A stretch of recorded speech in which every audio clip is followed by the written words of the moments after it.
Épisode 43. Comment savoir si un glucide est bon pour ta perte de poids? Savais-tu que les bonbons avaient un moins gros impact sur ta perte de poids, contrairement au pain blanc ou même la farine blanche? Quand même incroyable que je te dise ça. Je vais te faire comprendre dans cet épisode que les glucides, c'est peut-être pas ce que tu croyais et il y en a beaucoup qui sont tes meilleurs amis. Vous voici dans l'ABC de la perte de poids avec Ali Braggs, naturopathe et coach de vie.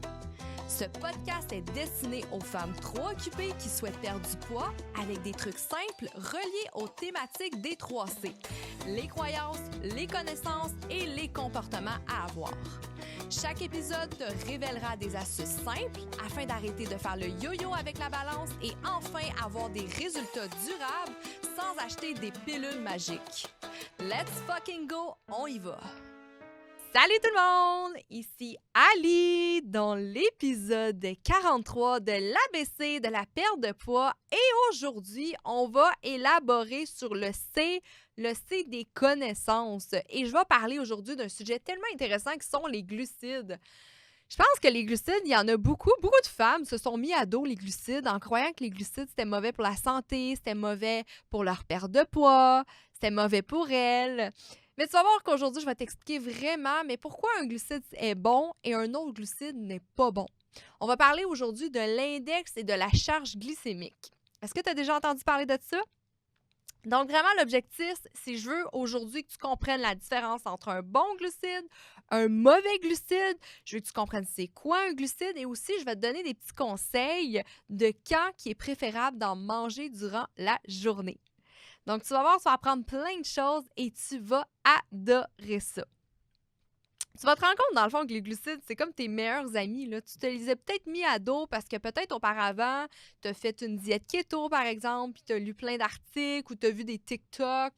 Peu importe ce que tu as vu sur les internets, tu as vu que c'était pas bon pour la santé, c'était pas bon pour la perte de poids.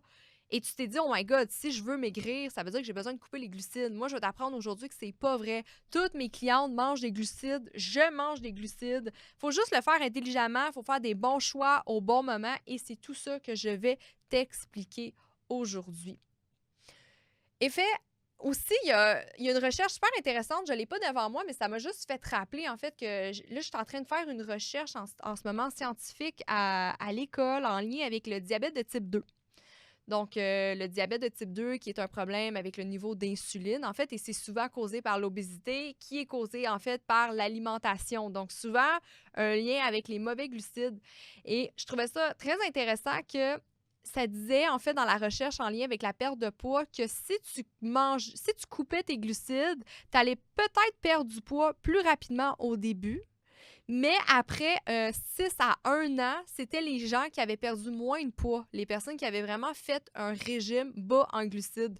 Donc, tu vois, là, cette idée-là, que je voulais juste te raconter ça, juste pour te dire que même dans les recherches aujourd'hui, ils prouvent que oui, tu peux perdre du poids en coupant tes glucides, mais c'est pas nécessairement la meilleure décision à prendre. Et c'est ça que je veux t'expliquer aujourd'hui, parce que quand on parle de perte de poids, l'objectif, en fait, c'est que tu maintiens une alimentation équilibrée à long terme. C'est pas « Hey, je me mets au régime parce que je veux perdre du poids ». C'est « Hey, je veux commencer à être une femme en santé, je veux mieux manger ». Et si tu commences à te restreindre sur toutes les glucides, sur toutes les choses dans ta tête qui est pas bon pour toi, puis là, tu te mets à couper, OK, peut-être après 1 mois, tu vas avoir perdu beaucoup de poids, mais est-ce que tu vas être capable de maintenir ce rythme de vie-là à long terme? Donc, c'est super important quand tu prends des décisions alimentaires et tu te dis, OK, moi, je veux me remettre en forme, je veux perdre du taux de la taille, je veux perdre des livres en trop. Parfait, mais n'oublie pas que le but, c'est pas une course, parce que c'est sûr que tu vas faire le yo-yo. Tu pourrais arrêter de manger des glucides, des fruits, n'importe quoi du jour au lendemain pendant 1 mois. Parfait, tu as eu beaucoup de résultats, mais après 1 mois, tu t'écœures, puis c'est là que tu te mets à te gaver des choses que tu t'es privé et finalement, tu joues au yo-yo avec ton poids. Donc ça, c'est une petite parenthèse, c'était même pas dans mes notes, mais c'est juste pour te dire que il n'y a rien qui est néfaste. Tout est dans l'équilibre, en fait. C'est ça que je veux que tu comprennes, mais quand même, il y a des astuces à ça envers les glucides. Puis là, je te comprends tellement parce que c'est vraiment mélangeant. Toi, tu as souvent entendu dire que les glucides, c'était pas bon. Tu as fait les diètes keto. Oui, les diètes keto peuvent, à court terme, comme j'en ai déjà parlé de la diète keto dans les podcasts, perdre du poids. Mais est-ce qu'à long terme, c'est quelque chose que tu vas être capable de faire pour toujours. Donc, c'est ça que tu dois te dire. Et je veux vraiment t'apprendre que les glucides sont tes meilleurs amis. Les glucides sont là pour une chose et tu vas bien le comprendre aujourd'hui. Donc, pour commencer, c'est quoi un glucide? Un glucide, en fait, son nom est connu sous le nom de saccharide. Donc, les glucides font partie un des principaux groupes de macronutriments avec les protéines et les lipides. Hein. J'ai déjà fait un épisode sur les protéines, comment c'est super important. Je pense que le prochain, on va passer dans les lipides aussi, dans les gras. On pense souvent que le gras n'est pas bon aussi. Hein? Il y a tellement de mythes sur l'alimentation, on adore ça. Donc, oui, il fait partie, les glucides, des principaux groupes de macronutriments. Qu'est-ce qu'il faut savoir aussi, c'est que les glucides sont une source importante d'énergie. C'est une source immédiate, hein, le glucose. J'en ai déjà parlé dans les entraînements. J'ai plein de podcasts là, que je parle de ce sujet-là, hein, quand on dépense l'énergie. Les glucides sont utilisés comme source d'énergie. Glucose, glycogène. En anglais, on va dire des carbs parce qu'en fait, ça contient au moins un atome de carbone. Si jamais c'est un petit potin, là, on dit souvent des carbs. Fait que ça contient des carbones, un glucide et c'est pour ça. Les glucides sont composés aussi de molécules de sucre. Donc, quand c'est une molécule de sucre, on appelle ça une monosaccharide. Donc, tel que le glucose, le fructose ou le galactose. Hein? Donc, c'est tous des molécules de sucre dans sa forme simple, on pourrait dire ça, d'un glucide. Puis lorsqu'ils se combinent ensemble, c'est là que ça forme des disaccharides. Donc, monosaccharides pour un, disaccharides pour deux. Donc, on pourrait voir, exemple, le glucose et le galactose ensemble. Et qu'est-ce que ça forme, ça? Ça forme un lactose, par exemple. Hein? On est dans des cours de chimie en ce moment, on adore ça, mais c'est vraiment pour que tu comprennes un petit peu la forme d'un glucide, à quoi ça sert aussi. L'amidon, on peut les retrouver dans les plantes. Bon, les amidons, c'est des polysaccharides. Donc, c'est plusieurs molécules encore ensemble de sucre. Donc, c'est plusieurs monosaccharides qui sont ensemble et que ça forme des polysaccharides. Hein? Quand les digère, c'est super intéressant, c'est qu'on les défait aussi, donc jusqu'à temps qu'ils deviennent des monosaccharides. On n'ira pas tout de suite aujourd'hui là-dedans, mais c'est un petit potin aussi. Qu'est-ce qui est important aussi? Je l'ai dit, c'est une source importante d'énergie, mais surtout pour le cerveau. Il faut faire attention aussi, une surconsommation de glucides peut avoir des effets néfastes sur la santé, des effets d'obésité, sur le poids naturellement et aussi de diabète de type 2. Hein? Ça, c'est important de le savoir. Il y a deux sortes de diabète. Il y a le diabète de type 1, le diabète de type 2.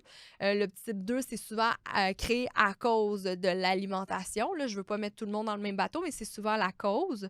Et c'est souvent parce qu'on mange trop, justement, de glucides. Donc, notre pancréas, en fait, il sécrète de l'insuline et il y a tellement de glucides transformés souvent dans notre corps, c'est fait que le pancréas ne fournit pas assez d'insuline et le taux de sucre ne redescend pas.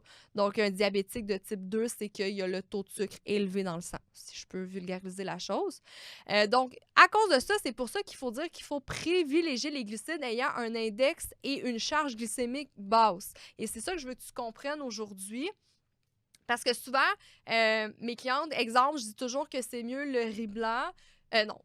C'est mieux le riz basmati contrairement au riz blanc. Puis là, les gens, ils m'arrivent avec l'étiquette, puis ils me disent, Ali, je vois que sur le tableau des valeurs, le riz blanc, c'est plus faible en glucides contrairement au riz basmati. Et c'est là que je veux que tu te comprennes que ce n'est pas nécessairement le gramme de glucides qui est important dans un aliment. C'est surtout aussi l'ingrédient principal et son index glycémique. Puis après, je vais te parler de la charge glycémique. Tout va faire du sens, OK?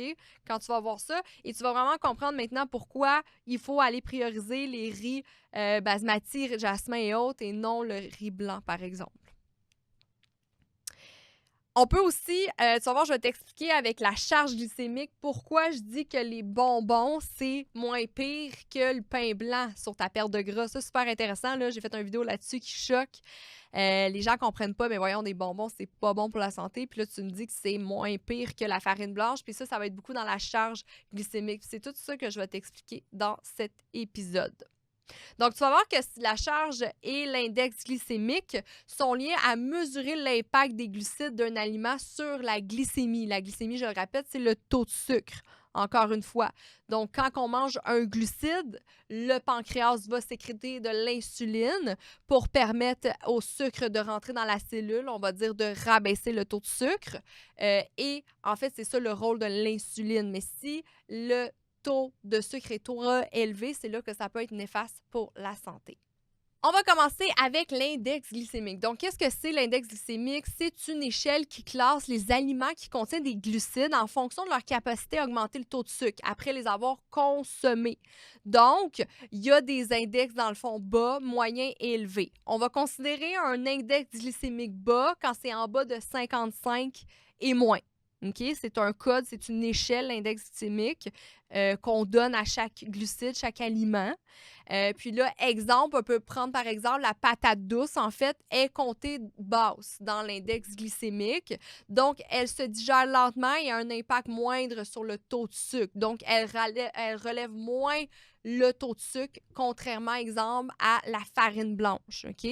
Donc, c'est super important que quand tu consommes un glucide, si toi, tu es en perte de poids, si toi, tu veux faire attention à ta santé, si toi, tu souffres ou tu es à risque de diabète, par exemple, bien, d'aller consommer des glucides avec un index glycémique bas. OK? Puis c'est ça, je te dis, quand tu en consommes des bas, bien, ça n'aura aucun impact sur ta santé. C'est pas vrai que tu vas prendre du poids, c'est pas vrai que c'est pas bon sur toi. Non, il n'y a aucun problème avec ça. Donc, la patate douce, c'est un très bon exemple. Si on y va avec un index moyen, il faut y aller environ de 56 à 69. OK? Donc, ça entraîne une augmentation modérée. Donc, c'est encore correct. On peut les consommer, ceux-là. Puis, on va parler, par exemple, de la farine de blé. Donc, par exemple, si tu manges du pain avec de la farine de blé, ça pourrait être correct aussi. Farine de quinoa aussi, farine de pois chiches, vont toutes être considérées là-dedans. Si on y va avec un index élevé, bien là, c'est 70 et plus, c'est là que ça peut devenir problématique. Okay? C'est là qu'on va avoir le taux de sucre beaucoup élevé et c'est là qu'à cause de ça, le pancréas va devoir sécréter encore plus d'insuline. Mais là, sécréter beaucoup d'insuline, c'est là que ça peut causer des problèmes, autant sur ton énergie, autant sur ta santé, des problèmes métaboliques et autres. Donc, de temps en temps, on s'entend, c'est pas grave, là, mais si quelqu'un, tous les matins, mange des toasts au Nutella, du pain blanc, mais c'est sûr que ça va avoir un impact à long terme sur toi, sur ton corps, sur ta santé. Donc, encore une fois, il faut prioriser l'index glycémique bas. Je tiens à te dire, puis là, je voulais le dire à la fin, mais je vais te le dire aussi là, j'ai créé en fait une liste de tous les aliments avec l'index bas, moyen, élevé. J'avais donné ça pour mes clientes, mais là, je le donne gratuitement dans mon groupe Facebook, dans ma communauté. Donc, si jamais toi, ça t'intéresse de vraiment savoir lesquels qui sont bons pour toi, tu as juste à adhérer au groupe, tu vas avoir toute la liste là, en fait. Donc, c'est super important. Comme je dis, puis le pain blanc, là, tu sais, je dis que l'index élevé, c'est 70 et plus. Le pain blanc, il est comme à 100. Fait que c'est quand même incroyable. Là. Il est dans le pire, c'est la farine blanche, en fait, le problème là-dedans. C'est qu'elle est beaucoup filtrée, en fait, à cause de ça dans le corps. Donc, l'index glycémique, tu as bien compris, il faut y aller bas. C'est vraiment l'impact que ça a en lien avec la glycémie. OK? Et si on parle de la charge glycémique, maintenant, c'est un petit peu plus compliqué, mais c'est qu'on prend en compte l'index glycémique d'un aliment et la quantité du glucide qu'il contient dans une portion. Donc, il y a comme un calcul mathématique à faire. Le calcul est l'index glycémique fois la quantité de glucides que contient l'aliment divisé par 100. Et là, tu peux manger un aliment haut. En fait, c'est un petit peu pour ça que je parlais que les jujubes, les bonbons, sont moins pires que la farine blanche. Parce que si tu manges, exemple, des bonbons, la quantité de glucides n'est pas élevée. Non, les bonbons, c'est pas un bon glucide, mais la quantité n'est pas élevée. Fait que la charge glycémique va être plus basse. Contrairement à si tu manges du pain blanc, mais c'est sûr qu'il y a plus de pain blanc, en fait, dans... Il y a plus de farine blanche dans ton pain blanc. Donc, le gramme de glucides est plus élevé dans ton pain blanc et c'est ce qui fait que la charge glycémique est plus élevée. Donc, ça va prendre encore plus de temps à ton corps à vraiment permettre au sucre de rentrer dans la cellule. C'est un peu compliqué pour vulgariser ça pour moi. J'espère que tu comprends, mais ça va beaucoup aller avec la quantité. Donc, vu que tu manges un petit peu de bonbons, par exemple, bien, le nombre de grammes, il va être moindre comparément à ta toast qui a beaucoup de grammes de glucides. Donc, c'est ce qui fait qu'à cause de la charge glycémique, c'est moins pire de manger des bonbons.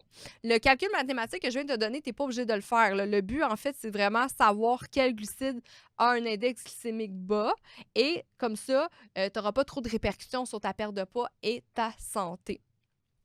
Donc, c'est pour ça vraiment l'histoire des bonbons versus la farine. Donc, tu vas voir, tu sais, tu comprends que, OK, je comprends que c'est pas le gramme de glucides qui compte vraiment quand je regarde sur l'étiquette. Il faut que je sache est-ce que le glucide est bon pour moi ou pas. Là, tu sais, OK, lequel qui est bon, puis par la suite, tu peux aller calculer la charge glycémique. Je te l'ai expliqué, c'est quoi la charge glycémique, mais sincèrement, juste avec l'index glycémique, tu pourrais très bien t'en tirer pour atteindre des meilleurs résultats sur ta perte de poids. Donc, dans le fond, il faut que tu comprennes avec ça, c'est qu'il existe vraiment des bons glucides, puis il existe vraiment des mauvais glucides. Donc, c'est ça qu'il faut comprendre. Et, tu sais, un petit truc, toutes les choses transformées, souvent, ont un index glycémique élevé, contrairement aux choses naturelles comme une patate douce. Naturellement, son index glycémique va être plus basse. Donc, maintenant, tu comprends, comme je viens de dire, que c'est pas le gramme qui est très important. Puis, je veux vraiment que tu comprennes suite à ça mon conseil pour les glucides. Donc, naturellement, on va dire qu'un glucide, on peut le manger après l'entraînement. Comme je l'ai dit tout à l'heure, c'est une bonne source d'énergie. Donc, puisque tu viens de t'entraîner, tu viens de gruger dans tes sources d'énergie, dans ton glucose, dans ton glycogène, par exemple, remanger des glucides après l'entraînement pourrait te refaire en fait le besoin de glycogène que tu as besoin. Donc, si toi, tu es une sportive qui fait de la course, qui fait du ski, peu importe, et tu sais que tu as besoin d'énergie pour tes entraînements, je vais toujours conseiller des glucides après l'entraînement. Ce que je conseille aussi, moi, je mange toujours mes glucides au souper. Ça a vraiment des bons effets autant sur le sommeil, sur la récupération, sur la gestion de stress. Ils ont vraiment remarqué aussi que les femmes qui coupaient leurs glucides avaient plus de difficultés avec la gestion de stress aussi, avec le sommeil. Donc, moi, des glucides le soir, toutes mes clientes vont en consommer versus le matin. Donc, je ne sais pas si tu m'as déjà entendu le dire dans un podcast, mais le matin, je ne vais pas conseiller à tout le monde de manger des glucides.